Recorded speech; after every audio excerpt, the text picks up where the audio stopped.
This is Simply Jane. How are you today? Sana po ay nasa mabuti kayong kalagayan. And eto na naman po tayo sa Simply Jane's Kitchen. So we have a pumpkin here. Maliit lang po siya. At binili ko po siya ng hindi 50. Nakalagay po dito 50. Medyo may konting sira. Kaya nabili ko lang po siya ng 40. Pero hindi naman, sa balat lang po yata yan eh. So tingnan natin ha kung meron nga pong sira. Maliit lang siya. Gagawa tayo ng pumpkin soup siguro. Uy, kahit natabingi, okay lang. Or, depende kung anong gagawin natin dito. Usually, pumpkin soup. No, diba? Masarap naman talaga ang pumpkin soup. Uy, ganyan siya, oh. Okay, so unahin natin itong portion na may konting sira. So, tabi natin to, ilalagay natin siya, ibabalik natin siya sa ref. So, may lalagyan tayo dito. So, kailangan meron kayo nakaabak ng mga lalagyan. Ups, malinis na mga lalagyan. Para mabilis nyo siyang ilagay, ibalik sa ref. Ayan po. Medyo may kalakihan, pero okay na. Ayan, sige. So, tatabi natin siya. And, ito. Okay. Oo, tatanggalin natin yan, oh. At syempre, ano pa nga ba ang the best na pantanggal? Eh, di ito pong kutsara. Ayan, oh. Diba? Ha! So, ayan. Vitamin A, pampaliwanag ng ating mga eyesight. So, clear vision. Gusto niyo po ba ng 20/20 vision kahit matanda na o nasa middle age kayo or senior citizen na kayo? So, basta i-maintain nyo lang po ang inyong blood sugar, i-regulate natin yung ating mga blood sugar at kumain po kayo ng mga rich in lutein. Okay? Ito po yung pumpkin seeds. Actually, pwede nating salted and dried under the sun. Diba? Try natin. Ang dami oh. Sayang. Para lahat ng parte ng ating mga vegetables. At kung meron po kayong compost, so mas maganda i-compost niyo po ito. Pero dito sa amin, wala pong ganyan-ganyan. Diretso lang siya sa basurahan. Wala tayong magagawa dyan. Kasi nasa, yun, no? Arrangement ng aming living arrangement. Yun na nga. Okay. Ayan po. Okay, ayan. Dito tinanggal na natin. Yan, pwede mo siyang hugasan sa salt and water. Ayan.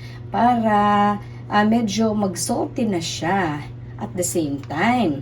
No, masarap yan, 'di ba? Kumakain po ba kayo ng pumpkin seeds? O pumpkin o squash seeds? Ganyan po. Ano kaya kaibahan nun ng squash at saka pumpkin?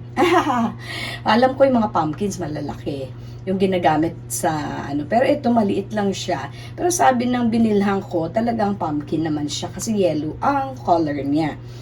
Yung mga kalabasa usually, hindi ba pagka nag-ripen yung mga kalabasa, kahit greenish siya, magiging yellowish din katulad niyan. Sagutin nyo nga po iyan.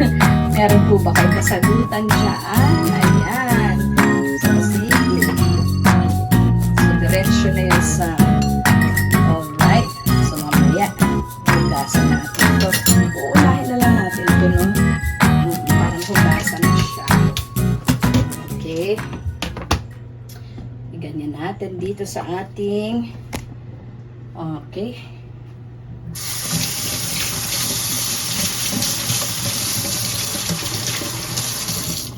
Yeah, there you go. Okay. Diretsyo. Asin. Asin. Sabi raw po, temptation is not asin. Asin pala is salt. Sa Pilipino lang po yung Tagalog. Diba? Ayan. So, okay. Ayan. So, anuhin na siya sa asin. Lagyan nyo na siya ng pinong asin. Iodized salt na. No, iodized salt na. At we can dry that under the sun. Okay. I-try natin dito sa konti muna. Okay, hindi po yan Nutella, as I've said. Ito po ay, ayan, huwag lang sobrahan ang saltiness. Kasi, ayan na siya. Oops, nahulog yung isa. Pwede pa yan. Ayan. At i-dry siya natin under the sun, guys. May kakainin tayo. May kutkutin na naman tayo. Tabi muna natin dyan. And, anong gagawin dito pa? Ipiprito? Ipiprito? Pwedeng gisahin, pwedeng... Gisa lang pala siya eh. Okay. Pwedeng- At tulad ng nakaraan. Oo. Sopas, pumpkin soup. No? Dalawang putahe. Pumpkin soup na at saka yung merong ginisa. Okay. Okay guys, continue natin. Meron po akong ganito. Shredder. Okay, iba't ibang sizes yan. May maliit, may malalaki. So, try muna natin yung sibuyas. Ganito. Okay. Ano natin dito. Oo, be careful lang. Baka yung kamay mo ang ma-shred. So, ayan po. Hawakan nyo mabuti para hindi kayo ma-shred. Okay, ayan. Para masarap siya pagka inilunod natin doon po sa ating pumpkin soup. At gagawa din po tayo ng okoy. Yes. Masarap yung okoy na kalabasa. O in this case, pumpkin okoy. Sige, continue lang po natin siya i-shred. Pag maliit na sobra, wag mo nang pilitin. Okay. Ano mo na lang, tadtarin mo na lang siya. Kesa naman yung kamay mo ang ma-shred. Gusto mo? Okay, ayan po. Yung secret daw po, para hindi kayo maluha, ay itong onions ay inyong basain sa tubig. Ayan po. So, pula pa naman din. So, pagka pulang sibuyas, talagang siya, mas matapang. Mas matapang po naman talaga. No? Ayan, ayan. Yung nasa loob, talagang pino yan siya, pino. So, yung nasa labas, yung mga tira-tira, pwede mo naman siyang sahog sa ibang luto. Yung pino na lang, ang ilalagay natin dyan sa ating, Sa upoy ko, ito na lang. Tadarin ko din siya. Okay, pakita ko po sa inyo. Ayan. Ayan na po. Maliliit na siya. Now, ang gagawin natin, ito naman, shred na tayo ng squash. Okay, pwede namang hiwalay mo siya. But this time, wag dyan. So, pwede siya dito sa may isang klase. Tingnan natin kung gaano ka hahaba. Mas mahaba ito eh. Basta careful lang po ang kamay ninyo. Alam niyo po, meron mas malaki kaysa dyan. Pero ito yung pinakamaganda para sa okoy. Kasi mas manipis siya eh. Masarap siya pag manipis. Tapos, syempre, pag nabuo na, ay gagawin po natin siya parang bilog-bilog. Yes, may itlog at meron din namang flour. Yan, hahaluan nyo po ng flour. Shred lang po ng shred. Ito po ay mas mahahaba. No? Ganito po ang kanyang pino. Ganyan siya. Pag gusto nyo pong mas malalaki at mas mahahaba, ito po. Pero meron po akong hawakan. Ito, tingnan natin pag hinawakan natin siya. Kung mas safer ba. Parang ayaw eh. Tingnan nyo po. Diba? Ayan. Medyo iipitin mo siya eh. Iipitin mo siya dito. Tapos isi-shred mo. Para yung kamay mo ay safe. Para maging safe po yung kamay mo. Pero anuhan mo siya. Para ayaw. Ayan. Better. Ay, nako. Ayan. Patingin nga. Ayan. Pero medyo, yan yung kanyang kalalaki. Yung kanina, medyo mas pino at mas mahahaba konti. Ito pa. So, Try din natin yung isa. Ito naman iba. Yan, oh. Mas malalaki po ito. Tingnan nyo po. So, it's not the size that we want. Hindi po ito ganito. Yung gusto natin, yun talaga. Pero sa sibuyas, itong pinong-pino, tapos ito po, pwede na rin to. Pero, mas pinakamaganda ito sa purpose natin today.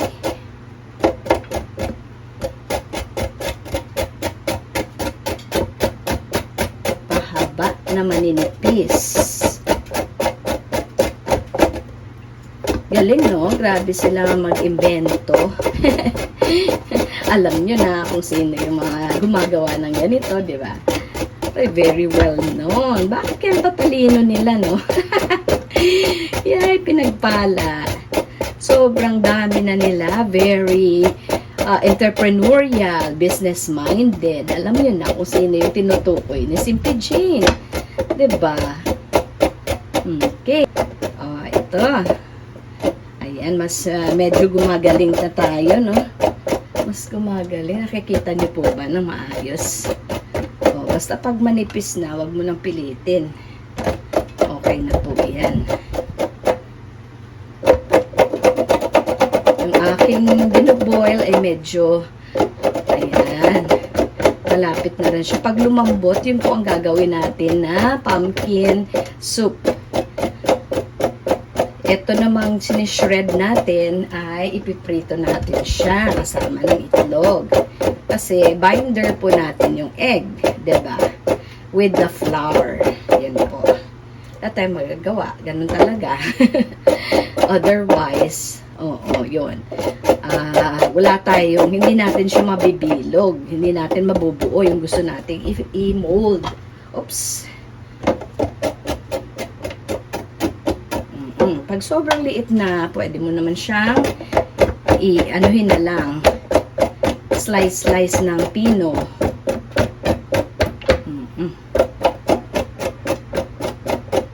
Diba? So, tuloy lang natin. Tuloy. Tuloy lang po. Kuntian nyo lang po ang asin.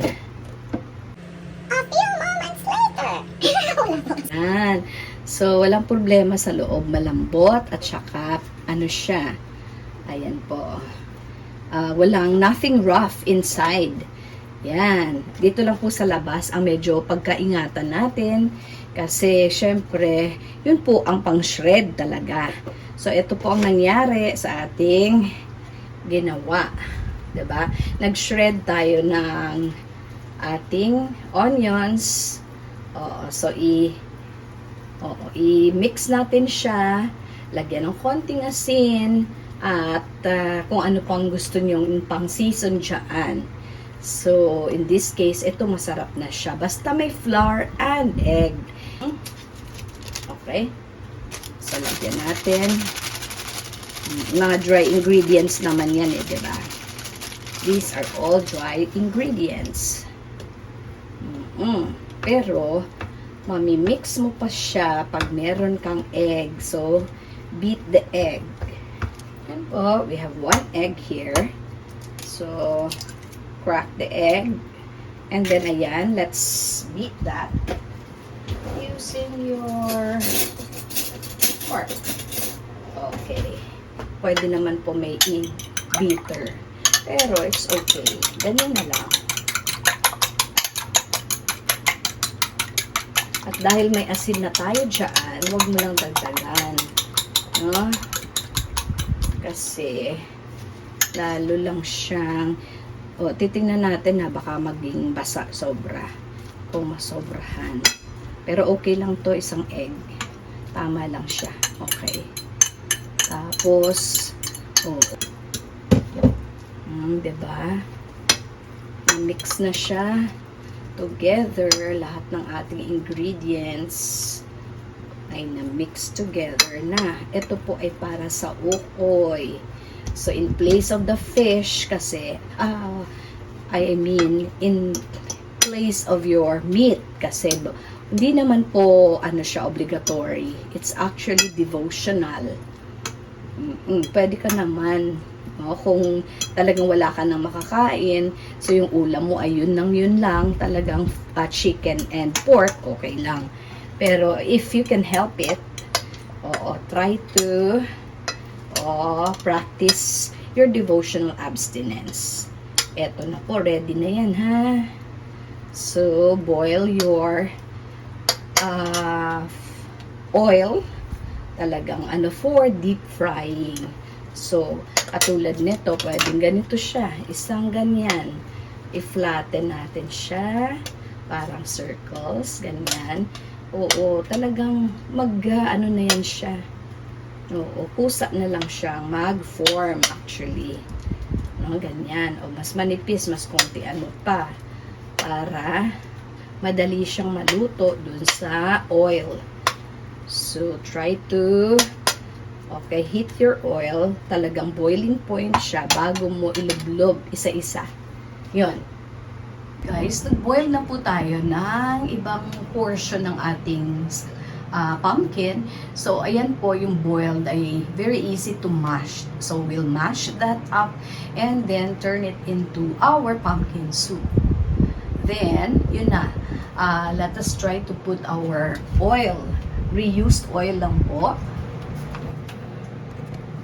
Okay guys, ayan na. Okay, almost boiling point na ng ating oil for deep frying. Tapos yung ating squash or pumpkin shredded at saka nakamix na siya combined with egg, ay dinagdagan pa natin ng all-purpose flour para mag-dry kasi yung cornstarch hindi siya talaga nagda-dry. Oo, nalulusaw lang yung cornstarch. Okay, unlike itong all-purpose flour, talagang i-absorb niya yung lahat ng moisture. Para, ayan na, tingnan nyo po, napaka-dry niya na. So, ayan. So, itong gagawin natin. So, bibilugin natin siya using our spoon. At, ayan. So, ilalagay natin siya ngayon dito. Okay. Ayan. Ayaw mataktak. Tak, tak, tak, tak. Pwede rin. Dito mo na siya i-flatten. Okay. Flatten mo na siya dyan. At, anin mo na lang ng tinidor.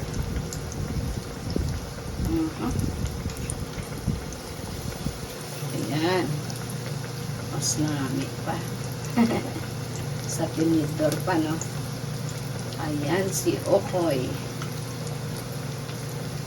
Pero ang pagkabilog niya, nasisira. Nasisira ang kanyang pagkabilog. Pwede namang balls pa, no?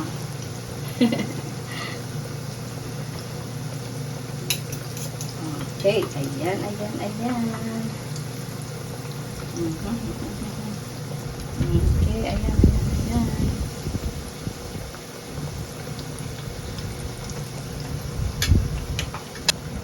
Ayan po, pag golden brown na, pwede mo na siyang baliktarin. Like that. Okay.